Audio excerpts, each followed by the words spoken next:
بسم الله الرحمن الرحیم. رحمت للعالمین کے حسن سیرت پر سلام. رحمت للعالمین کے حسن سیرت پر سلام. نخل احسان و عطا صبح شرارت پر سلام. مسلم کا خون حرام ہے. مسلمان کا خون دوسرے مسلمان پہ حرام ہے. ذاتی کو سزا کون دے گا؟ قصاص کون لے گا؟ یہ عوام کا کام نہیں ہے. یہ عامت ناس کا کام نہیں ہے کہ وہ دیکھے اور بندوق اٹھا کے بھاگنا شروع کر دے اور اس کو مارے کبھی اس کو مارے کبھی اس کو مارے. یہ اسلام اسٹیٹ کا کام ہے.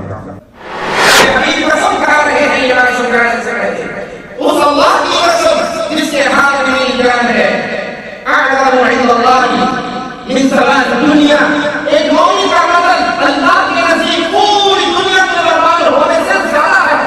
ایک مسلمان کا خون بہانے والا ایک مسلمان کا لاکھوں مسلمانوں کی بات نہیں, ملکوں کو برباد کرنے کی بات نہیں, صرف ایک مسلمان کا خون جان بوجھ کے بہانے والے کی جزا جہنم کی دہکتی ہوئی آگ ہے. خالداً فیہا, جس جہنم میں وہ ہمیشہ رہے گا. بے پایا تدبر اور فراست پر سلام. ان کے بے پایا تدبر اور فراست. ورحمۃ اللہ وبرکاتہ.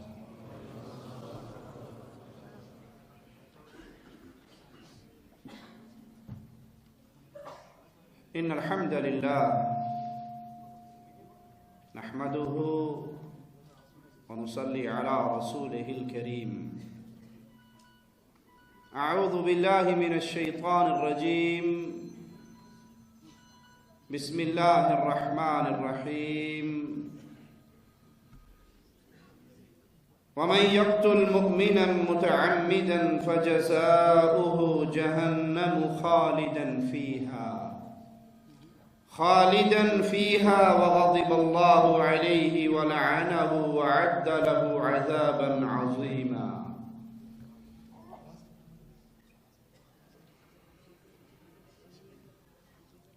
اللہ خالق و مالک ہے. اس کی مخلوقات بہت زیادہ ہیں, لیکن اللہ مالک کی مخلوق میں سب سے افضل مسلم ہے, مومن ہے. سب سے بدتر مشرک ہے. مالک بیان فرماتا ہے ان الذین آمنوا وعملوا الصالحات, جو ایمان لے آئے, جو لا الہ الا اللہ کو تسلیم کرے, پھر نیک اعمال کرے. ایمان کے بعد, عقیدہ توحید کو سمجھنے کے بعد, ایمانیات کا درس لینے کے بعد فوراً دوسری چیز پھر وہ نیک اعمال کرے. اس کا نتیجہ کیا نکلتا ہے؟ اولئک هم خیر البریہ, یہ سب سے بہترین مخلوق ہے, مخلوق میں سب سے افضل ہے. جس کے سینے میں لا الہ الا اللہ کا پیغام جیسے لائق ہے ویسے پہنچ جائے, وہ اس کو مان لے, تسلیم کر لے, پھر اس کی قدر, پھر اس کی قیمت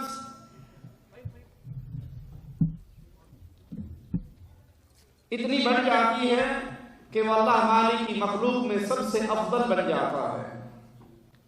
اسی لیے مسلمان کی عزت اللہ مالک کے ہاں اس کے خون کی حرمت بہت زیادہ ہے. امام ابو داؤد، ترمذی اور ابن ماجہ روایت نقل کرتے ہیں کہ رسول اللہ صلی اللہ علیہ وسلم نے فرمایا مسلم کا خون حرام ہے، مسلمان کا خون دوسرے مسلمان پہ حرام ہے سوائے 3 صورتوں کے، اور پہلی صورت یہ ہے کفر بعد اسلامی ہی، اسلام لانے کے بعد مرتد ہو جائے، کافر ہو جائے، تب اس کا خون حلال ہوگا، تب اس کی گردن مار دی جائے گی۔ ایمان لانے کے بعد پھر کافر ہو گیا، پھر مرتد ہو گیا، نواقض اسلام میں سے کسی کا ارتکاب کر بیٹھا، لوٹ گیا کفر کی وادی کی طرف، یا شادی شدہ ہو کر زنا کرے تو شادی شدہ زانی کو سنسار کیا جائے گا، یا قتل نفسا بغیر نفس، کسی جان کو ناحق قتل کرتا ہے تو قصاص کے اندر اب اس کو قتل کیا جائے گا۔ یہ 3 صورتیں ہیں، اس کے علاوہ اور کوئی صورت نہیں۔ اور یہاں پر یہ بات بھی یاد رکھی جائے کہ مرتد کو سزا کون دے گا، شادی شدہ زانی کو سزا کون دے گا، قصاص کون لے گا؟ یہ عوام کا کام نہیں ہے، یہ عامت الناس کا کام نہیں ہے کہ وہ دیکھے اور بندوق اٹھا کے بھاگنا شروع کر دے اور کبھی اس کو مارے، کبھی اس کو مارے، کبھی اس کو مارے۔ یہ اسلامی اسٹیٹ کا کام ہے، یہ مسلمان حاکم کا کام ہے، یا جس پر مسلمان حاکم ذمہ داری ڈالتا ہے یہ اس کی ڈیوٹی ہے، یہ ہر آدمی کی ڈیوٹی نہیں، یہ افراد کی ڈیوٹی نہیں، یہ عوام الناس کی ڈیوٹی نہیں کہ وہ اٹھیں اور تلوار لے کے میدان میں آئیں اور مقابلہ کرنے کے لیے شروع ہو جائیں۔ یہ فتنے کا دروازہ ہے، یہ ڈیوٹی مسلمان حاکم کی ہے، یہ مسلمان حکمران جس کے ذمہ لگاتا ہے، یہ اس کا کام ہے۔ امام نسائی عبداللہ ابن عمر سے روایت کرتے ہیں، وہ فرماتے ہیں کہ رسول اللہ صلی اللہ علیہ وسلم نے فرمایا والذی نفسی بیدی، اس ذات کی قسم جس کے ہاتھ میں محمد علیہ السلام کی جان ہے۔ پیارے حبیب قسم کھا رہے ہیں یہ بات سمجھانے سے پہلے، اس اللہ کی قسم جس کے ہاتھ میں میری جان ہے، اعظم عند اللہ من زوال الدنیا، ایک مومن کا قتل اللہ کے نزدیک پوری دنیا کے برباد ہونے سے زیادہ اہم ہے۔ ایک مومن کا قتل، ایک مسلمان کا ناحق خون بہایا جانا اللہ کے نزدیک یہ اتنی بھاری چیز ہے کہ پوری دنیا کی بربادی بھی اتنی بھاری نہیں ہے۔ یہ ہے مومن کے خون کی شان، یہ ہے ایک مسلمان کے خون کی عزت۔ اور یہ حدیث، ایک حدیث ہی ان قاتلوں کو سمجھانے کے لیے کافی ہے جو ہاتھ کے اندر گولہ بارود اٹھا کے مسلمانوں کا خون کرتے ہوئے پھرتے ہیں۔ اور آج تو مسلمان کا خون پانی سے سستا ہے، پانی مہنگا ہے، مسلمان کا خون سستا ہے۔ بات بات پہ قتل جیسے کوئی چیز ہے ہی نہیں۔ مجھے پنجاب کا وہ واقعہ یاد آتا ہے، ایک ماموں نے اپنے یتیم بھانجے کو پالا، بھانجا بڑا ہو گیا، ماموں نے بھی کبوتر رکھا ہوا تھا، کبوتر پالے ہوئے تھے، بھانجے نے بھی کبوتر پالے ہوئے تھے۔ ماموں کا کبوتر اڑ کے بھانجے کے گھر کے سامنے تار پہ بیٹھ گیا۔ اب ماموں ہے جس نے پالا ہے اس کو، بچپن سے باپ بن کے سنبھالا ہے، وہ آیا اور پتھر مار کے اپنے کبوتر کو اڑانے لگا تو بھانجے نے کہا ماما کبوتر نہ اڑائی، تو نے کہا چل کبوتر نہ اڑائی۔ اسے کہا میں ماموں ہوں اس کا، یہ بھانجا ہے میرا، کیا کر لے گا، کبوتر بھی کوئی چیز ہوتی ہے۔ اس نے پتھر مارا اور کبوتر اڑا دیا۔ بھانجا اندر گیا، پسٹل لے کے آیا اور گولی مار کے ماموں کو موقع پہ مار دیا۔ آپ پڑھتے نہیں ہیں اخبارات، یہ دیہاتوں کے اندر زمینوں پہ پانی لگانے کا جھگڑا ہوتا ہے، پانی دا وارا، پورا خاندان مار دیتا ہے جٹ آ کے۔ کیوں؟ وہ جی ساڈا وارا سی تے انہیں وچوں پانی ڈال لیا، باری ہماری تھی، اس نے ہمارا پانی بند کر کے اپنے کھیت کو پانی لگا لیا، پانی سستا ہو گیا، پانی مہنگا ہو گیا، خاندان کا خون سستا ہو گیا۔ چھوٹی چھوٹی بات پہ قتل، 10 ریال چھیننے کی کوشش کی، اس نے مزاحمت کی، وہیں پہ گولی مار کے 10 ریال لے کے چلا گیا۔ اور مالک پیارے حبیب علیہ السلام مالک کی طرف سے ہمیں کیا پیغام دے رہے ہیں کہ مسلم خون کی قیمت اتنی زیادہ ہے کہ پوری دنیا کی بربادی اللہ کے نزدیک ہلکی ہے، مسلم کا خون اتنا ہلکا نہیں ہے۔ سوچئے اللہ کے لیے، خاص طور پہ وہ سوچیں جنہیں یہ شعور نہیں ہے ہم کیوں مار رہے ہیں۔ آج تو اکثریت کا یہ حال ہو گیا، نہ قتل کرنے والے کو پتا ہے ہم نے قتل کیوں کرنا ہے، نہ مقتول کو پتا ہے میں قتل کیوں ہو رہا ہوں۔ وہ گھر سے بیچارہ سبزی لینے کے لیے نکلتا ہے، جوتی لینے کے لیے نکلتا ہے، اور بازار میں خودکش حملہ ہوتا ہے، دھماکہ ہوتا ہے، ڈرون حملہ ہوتا ہے، وہ مسکین کٹی پھٹی لاش کی صورت میں گھر میں آ جاتا ہے۔ ایک مسلمان کو جان بوجھ کے مارنے کی سزا کیا ہے؟ آئیے مالک کا فرمان سنتے ہیں، وَمَن يَقْتُلْ مُؤْمِنًا مُتَعَمِّدًا، جو جان بوجھ کے ایک مسلمان کو، ایک مومن کو قتل کرتا ہے جانتے بوجھتے، فَجَزَاؤُهُ جَهَنَّمُ،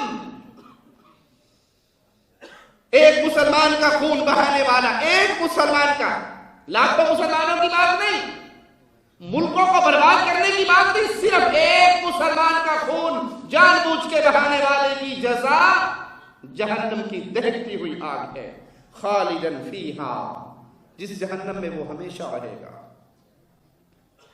ایک مسلمان کے خون کی ہولی کھیلی، ہمیشہ کی آگ، ہمیشہ کی جہنم میں گیا، وغضب اللہ علیہ، اللہ اس پہ ناراض ہوا، غضبناک ہوا، ولعنہ، اور اللہ نے اس پہ لعنت کی، وَعَدَّ لَهُ عَذَابًا عَظِيمًا، اور اس کے لیے دردناک بہت بڑا عذاب تیار کیا۔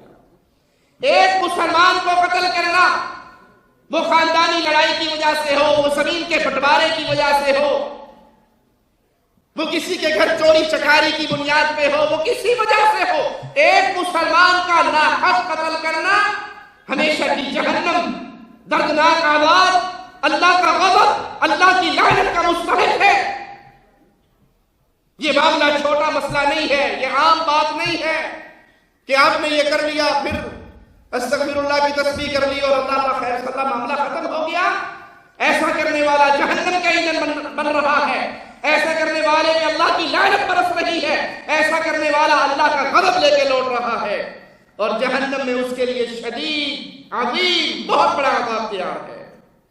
امام ابن کثیر رحمہ اللہ اس آیت کی تفسیر میں فرماتے ہیں کسی مومن کے لیے جائز نہیں وہ اپنے کسی مومن بھائی کو کسی وجہ سے قتل کرے۔ صحیح بخاری و مسلم میں سیدنا عبداللہ بن مسعود رضی اللہ عنہ سے روایت ہے، آپ فرماتے ہیں ان رسول اللہ صلی اللہ علیہ وسلم قال، پیارے حبیب علیہ السلام نے فرمایا، لا يحل دم امرئ مسلم يشهد ان لا الہ الا اللہ، مسلمان کا خون حلال نہیں، وہ مسلمان جو لا الہ الا اللہ کا اقرار کرے، وہ مومن جو عقیدہ وحدانیت کو، عقیدہ توحید کو پہچانتا ہو، اس کا خون حلال نہیں۔ جو اس بات کا اعلان کرے وَأَنِّي رَسُولُ اللَّهِ صلی اللہ علیہ وسلم کہ محمد صلی اللہ علیہ وسلم اللہ کے رسول ہیں، جو کلمہ پڑھتا ہو، جو لا الہ الا اللہ محمد رسول اللہ کا اقرار کرتا ہو، اس کا خون بہانا جائز نہیں، الا بِإِحْدِ ثلاث، سوائے 3 صورتوں میں، اور وہ 3 صورتیں کیا ہیں؟ النفس بالنفس، قصاص کی صورت میں، جان کے بدلے کی صورت میں، اور شادی شدہ ثانی کی صورت میں، وَالتَّارِقُ لِدِينِهِ الْمُفَارِقُ لِلْجَمَاعَةِ، اور مرتد ہونے کی صورت میں جو اپنا دین چھوڑ دیتا ہے، ارتداد کا شکار ہو جاتا ہے، اپنی ملت سے نکل جاتا ہے، ان 3 صورتوں کے علاوہ کسی مسلمان کا خون بہانا جائز نہیں۔ امام ابن کثیر رحمہ اللہ فرماتے ہیں اس سے شدید دھمکی ہے، شدید وعید ہے اس کے لیے جو یہ جرم کر بیٹھے، جو مسلمان کے خون سے اپنے ہاتھوں کو رنگین کرے، اس کے لیے یہ وعید ہے۔ اور اس جرم کا ذکر اللہ مالک نے شرک کے ساتھ کیا ہے۔ آئیے ارشاد باری تعالیٰ کو سنتے ہیں، وَالَّذِينَ لَا يَدْعُونَ مَعَ اللَّهِ إِلَٰهًا آخَرَ وَلَا يَقْتُلُونَ النَّفْسَ الَّتِي حَرَّمَ اللَّهُ إِلَّا بِالْحَقِّ، اہل ایمان کا ذکر ہو رہا ہے۔ مومن کون ہے؟ مومن وہ ہیں جو ایک اللہ کو پکارتے ہیں، ایک اللہ کو مانتے ہیں، ایک اللہ کی عبادت کرتے ہیں، اللہ کے علاوہ کسی کو اس کی عبادت میں شریک نہیں کرتے۔ والذین لا يدعون مع اللہ الہا آخر، وہ اللہ کے علاوہ کسی کو مشکل کشا سمجھ کے، حاجت روا سمجھ کے پکارتے نہیں ہیں، الہ نہیں مانتے، ان کی عبادت نہیں کرتے، سجدے اللہ کے لیے کرتے ہیں، رکوع اللہ کے لیے کرتے ہیں، نذر و نیاز اللہ کے لیے دیتے ہیں، ذبح و قربانی اللہ کے لیے دیتے ہیں، طواف بیت اللہ کا مالک کی عبادت سمجھ کے کرتے ہیں، وہ رب کی عبادت میں کسی کو شریک نہیں کرتے۔ یہ مومن ہونے کے لیے شرط ہے۔ اس مومن کی دوسری صفت یہ ہے، وَلَا يَقْتُلُونَ النَّفْسَ الَّتِي حَرَّمَ اللَّهُ إِلَّا بِالْحَقِّ، جس کی جان کو اللہ نے حرام کر دیا ہے اس کو قتل نہیں کرتے سوائے حق کے ساتھ، اور حق کی وہی 3 صورتیں ہیں جو رسول اللہ صلی اللہ علیہ وسلم کی حدیث میں بیان ہوئی۔ آئیے قرآن حکیم کی ایک اور آیت پہ غور کرتے ہیں، وَلَا تَقْتُلُوا النَّفْسَ الَّتِي حَرَّمَ اللَّهُ إِلَّا بِالْحَقِّ ذَلِكُمْ وَصَّاكُمْ بِهِ لَعَلَّكُمْ تَعْقِلُونَ۔ ان جانوں کو ہلاک نہ کرو، ان نفسوں کو قتل نہ کرو جن کے قتل کرنے سے اللہ نے منع کر دیا سوائے حق کے ساتھ۔ یہ وہ وصیت ہے جو اللہ مالک تمہیں کر رہا ہے تاکہ تم عقل اختیار کرو، عقل پہ کی راہ کو اپناؤ، عاقل بنو، بے وقوف نہ بنو، مسلمانوں کے خون سے اپنے ہاتھ کو رنگین نہ کرو۔ آئیے خون مسلم کی قدر میں رسول اللہ صلی اللہ علیہ وسلم کا فرمان سنتے ہیں، ابن ماجہ میں ہے، پیارے حبیب علیہ السلام نے فرمایا، من جہد آیتا من القرآن فقد خلا فرد عنقہ، جو قرآن حکیم کی آیت کا انکار کرے اس نے اپنی گردن سنی کروانے کے لیے اسے حلال کر لیا۔ ومن قال لا الہ الا اللہ وحدہ لا شریک لہ وان محمدا عبدہ ورسولہ فلا سبیل لأحد علیہ الا ان یصیب حدا فیقام علیہ۔ جو انسان لا الہ الا اللہ وحدہ لا شریک لہ کا اعلان کرتا ہے، رسول اللہ صلی اللہ علیہ وسلم کی رسالت کو تسلیم کرتا ہے، اب کسی کو یہ حق نہیں ہے کہ وہ اس کی گردن تک ہاتھ پہنچائے، وہ اسے قتل کرنے کا ارادہ کرے، قتل کرے، الا یہ کہ وہ کسی حد کو پہنچے، وہ 3 جرم کر بیٹھے، پھر اس پہ حد کو قائم کیا جائے۔ جو لا الہ الا اللہ پڑھ کے باقی ایمان میں آ جاتا ہے اس کی عزت اتنی بڑھ جاتی ہے کہ اس کی جان، اس کی عزت، اس کا خون مسلمان پہ حرام ہے۔ یہاں تو قتل و غارت ہو رہی جدی پشتی مسلمانوں کی، اور سیرت سے ہمیں ایک منظر یہ بھی نظر آتا ہے، ایک صحابی ایک کافر کو قتل کرنے کے لیے میدان جنگ میں اس پہ قابو پا لیتے ہیں، تلوار بلند ہوتی ہے، تلوار کے چلنے سے پہلے اس کی زبان سے نکلتا ہے اشہد ان لا الہ الا اللہ۔ صحابی سوچتے ہیں کہ ہو سکتا ہے اس نے ڈر کے یہ پڑا ہو اور اس کی گردن کو مار دیتے ہیں۔ یہ خبر رسول اللہ صلی اللہ علیہ وسلم تک پہنچتی ہے۔ پیارے حبیب علیہ السلام پوچھتے ہیں، اے میرے ساتھی، اس نے لا الہ الا اللہ پڑھا اور تو نے پھر بھی مار دیا؟ تو کہنے لگے اللہ کے نبی صلی اللہ علیہ وسلم اس نے ڈر کے پڑھا۔ پیارے حبیب علیہ السلام پوچھتے ہیں، تو نے اس کا دل چیر کے دیکھا تھا؟ قیامت کے دن تیرا کیا حال ہوگا جس دن وہ لا الہ الا اللہ کی آواز کو بلند کرتا ہوا آئے گا، اپنے ہاتھوں کو اپنے سر مبارک پہ رکھتے ہیں اور کہتے ہیں، اے اللہ میں تیرے اس بندے کے اس عمل سے بری ہوں، میں نے اس کو یہ تعلیم نہیں دی۔ وہ فرماتے ہیں، میرے جی میں آیا کاش میں آج سے پہلے مسلمان ہی نہ ہوا ہوتا، آج ہی مسلمان ہوتا۔ یہ وہ ہے جس نے میدان جنگ میں بظاہر صورتحال یہی ہے کہ تلوار بلند ہے، یہ زمین پہ گرا ہوا قابو آ گیا، عقل کہہ رہی ہے کہ اس نے ڈر کے پڑا ہوگا۔ پیارے حبیب فرماتے ہیں، تو اس کے دل کے حال کو نہیں جانتا، تو نے لا الہ الا اللہ کی آواز کو سن کے اسے چھوڑا کیوں نہیں تھا، اس کو معاف کیوں نہیں کر دیا تھا؟ آج تو امت کے اندر حالت قتل و غارت کی یہ ہو چکی ہے، مارنے والا بھی اللہ اکبر پڑھ کے مار رہا ہے، مرنے والا بھی اللہ اکبر پڑھ کے مر رہا ہے۔ قاتل کی زبان پہ بھی لا الہ الا اللہ ہے، مقتول کی زبان پہ بھی لا الہ الا اللہ ہے، مرنے والا بھی جنت کے امید پہ مر رہا ہے، مارنے والا بھی جنت کی حوروں کی امید پہ مار رہا ہے۔ امت کہاں برباد ہو چکی ہے؟ یہ قتل و غارت کوئی عام ماجرا نہیں ہے، یہ چھوٹا گناہ نہیں ہے، یہ انسان کی ہلاکت اور بربادی کا سبب بن سکتا ہے۔ پیارے حبیب محمد الرسول اللہ صلی اللہ علیہ وسلم کا فرمان سنیے، صحیح بخاری کے اندر سیدنا انس بن مالک سے یہ سوال کیا گیا، روایت موجود ہے، ما یحرم دم العبد، بندے کا خون کیا چیز حرام کرتی ہے؟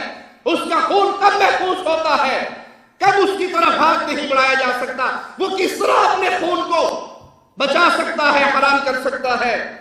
سیدنا انس بن مالک فرماتے ہیں، من شہد ان لا الہ الا اللہ، جو گواہی دی اللہ کے علاوہ کوئی الہ برحق نہیں ہے، واستقبل قبلتنا، ہمارے قبلے کی طرف منہ کر کے نماز پڑھے، وصلی صلاتنا، ہمارے طریقے پہ نماز پڑھے، واکل ذبیحتنا فهو المسلم، جو لا الہ الا اللہ کا اقرار کرے، ہمارے قبلے کی طرف منہ کر کے نماز پڑھے، ہماری جیسی نماز پڑھے، ہمارا ذبیحے کو کھا لے، فَهُوَ الْمُسْلِمُ، وہ مسلم ہے، وہ مسلمان ہے، لَهُ مَا لِلْمُسْلِمِ وَعَلَيْهِ مَا عَلَى الْمُسْلِمِ، اس کو تمام وہ حقوق ملیں گے جو مسلمان کو ملیں گے، اس کے اوپر ہر وہ واجب ہوگا جو مسلمان پہ واجب ہوگا، وہ مسلمان ہو گیا۔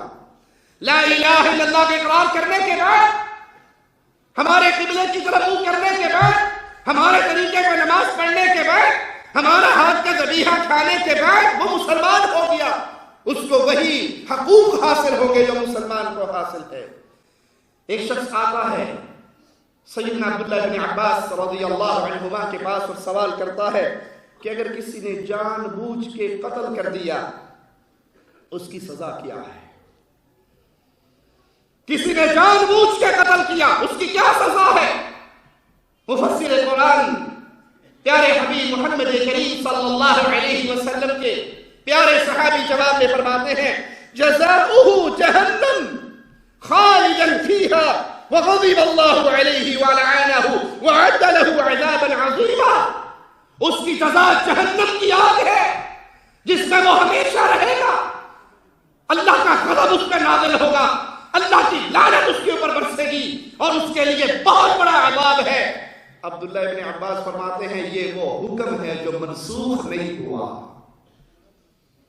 اس کے بعد کوئی اور حکم نہیں آیا، اس پر نرمی نہیں ہوئی، یہ وہ حکم ہے جو منسوخ نہیں ہوا۔ رسول اللہ صلی اللہ علیہ وسلم کی وفات تک یہی حکم باقی رہا۔ سائل کہتا ہے ارأیت ان تاب وآمن وعمل صالحا ثم اهتدى، ابن عباس رضی اللہ عنہما اگر وہ توبہ کر لے، وہ ہدایت پہ آ جائے، وہ نیک اعمال کرے، وہ عمل صالح کرے، جواب میں ابن عباس رضی اللہ عنہ فرماتے ہیں اس کی توبہ کیسے قبول ہوگی؟ اس کی توبہ کیسے قبول ہوگی؟ حالانکہ میں نے رسول اللہ صلی اللہ علیہ وسلم کو سنا کہ مقتول قیامت کے دن آئے گا،